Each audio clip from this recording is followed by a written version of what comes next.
ISKCON হচ্ছে একটি অরাজনৈতিক সংগঠন। এই যে সাম্প্রতিক যে ঘটনা আইনজীবী হত্যা, এর সঙ্গে ইসকনকে আমি কিভাবে দায়ী করি? ইসকনকে দায়ী করতে হলে তো তথ্য প্রমাণ লাগবে, সেই ধরনের তো কোনো তথ্য প্রমাণ আমি দেখতেছি না। হ্যাঁ, আমরা তো এটা বলছি না যে ইসকন এই ব্যাপারে দায়ী। রাষ্ট্রীয়ভাবে আইনের যে প্রক্রিয়া চলছে ওইখানেই প্রমাণ হয়ে যাবে আসলে কারা এর সাথে জড়িত।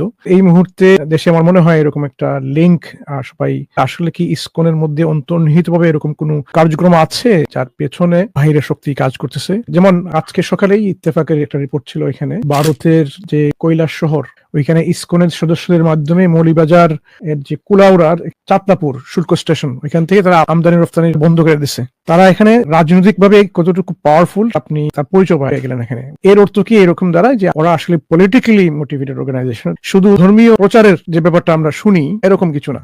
এরকম যদি হতো তাহলে এরা এই সন্ত্রাসমূলক যে কাজগুলা এগুলা করতে যাবে কেন?